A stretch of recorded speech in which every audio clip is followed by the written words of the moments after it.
Tant il est vrai, comme le dit ce proverbe africain, que le mensonge peut donner des fleurs, mais jamais il ne donnera de fruits. Et par notre œuvre, nous avons entendu mettre fin au mensonge qui a été développé depuis toutes ces années sur et contre la Côte d'Ivoire et contre le président Laurent Gbagbo et ses partisans et contre Charles Blé Goudé. Comment écrit-on alors une telle œuvre alors qu'on est en prison, alors qu'on n'est pas libre de ces mouvements? Comment est-ce possible? Comment écrit-on une telle œuvre alors qu'on pense à sa famille, on pense à tous ceux qui nous ont suivis et qui en sont morts ou dont les vies sont bouleversées? Comment peut-on écrire une telle œuvre sans que on ne puisse être taxé de vouloir braver les règles qui ont été imposées, et notamment en ce qui concerne Charles Blé Goudé, le fait qu'il ait été sous sanction de l'ONU depuis toutes ces années, de même que le président Laurent Gbagbo. Eh bien, et certains nous en ont voulu parce qu'ils ont estimé que nous devions les informer. Pourquoi ne nous avez-vous pas dit que vous étiez en train de préparer un livre? Non, c'était impossible.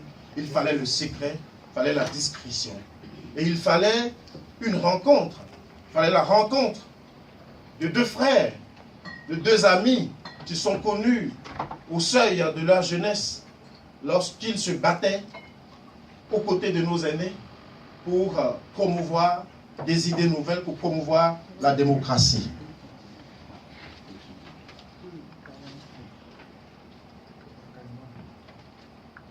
C'est très vigilant.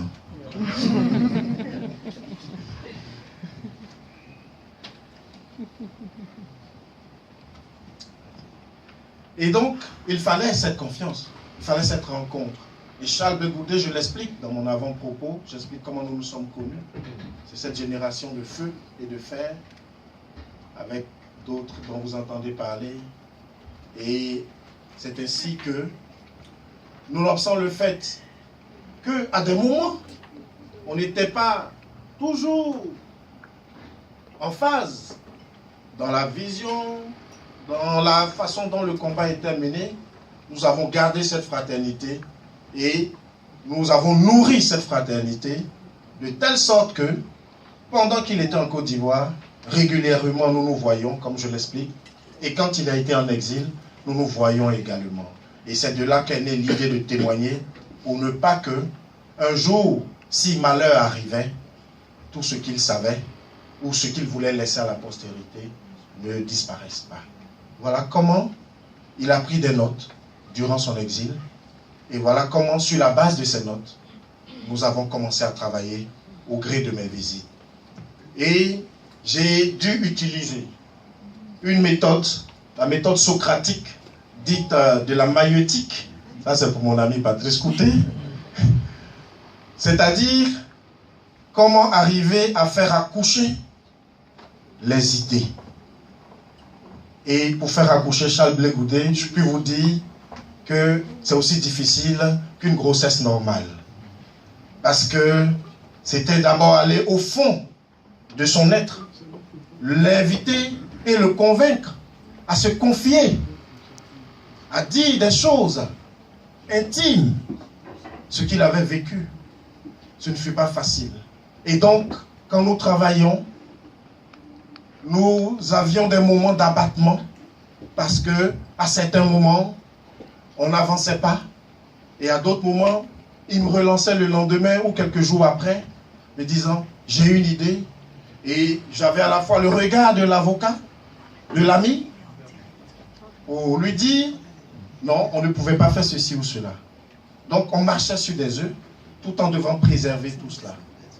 Et ce qui m'a beaucoup marqué, c'est à la fin de ce livre, lorsque nous avons relu, nous nous sommes levés, nous nous sommes pris dans les bras l'un de l'autre et nous n'avons pas pu nous empêcher de pleurer.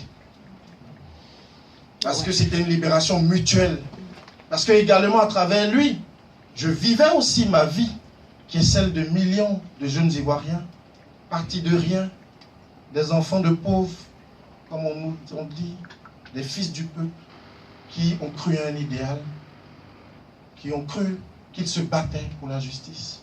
Et puis finalement, autour de qui la foudre est tombée, le tonnerre est tombé, et dans le sillage du sang, des larmes, des morts. Pourquoi? Pourquoi? Pourquoi? C'était les questions que nous nous étions posées et nous avons effectivement pleuré ensemble. Mais nous avons convenu de faire sortir cette œuvre que nous venons vous présenter aujourd'hui. Et cette œuvre, vous la lirez, pour ceux qui ne l'ont pas encore lu, je peux vous dire une chose. Quand on fait une telle œuvre, que doit-elle contenir quand on est à ce niveau de l'histoire? On ne peut pas se mettre en dessous de là où l'histoire veut vous mettre.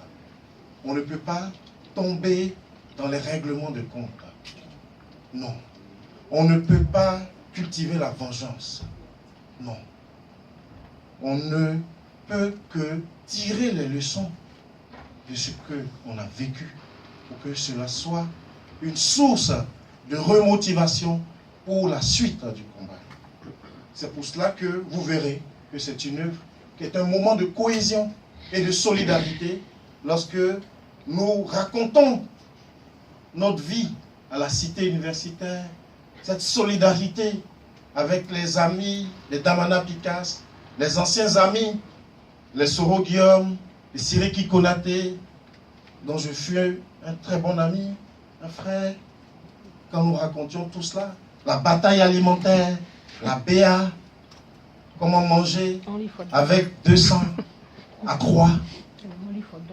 Le Only for Dog, ce fameux couscous réservé aux chiens, mais qu'on nous donnait.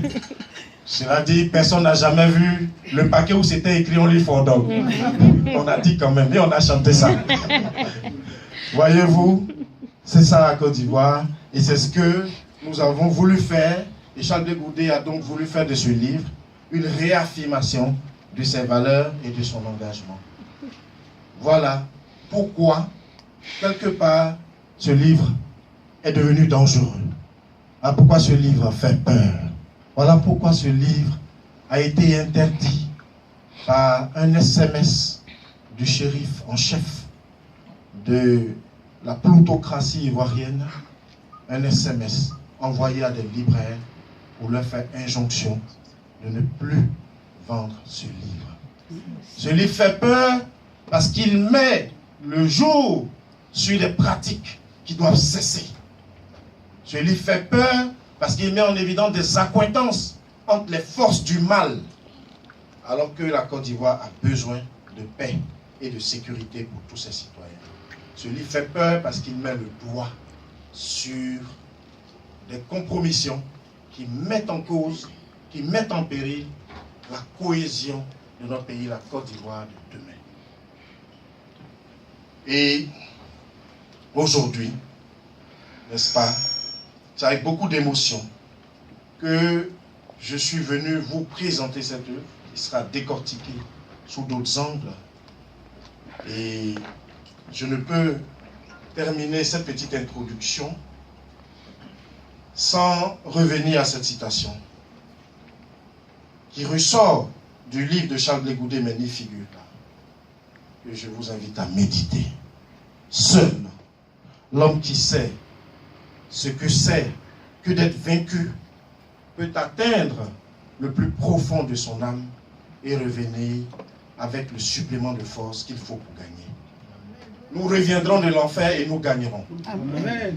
Je vous remercie. Wow, wow.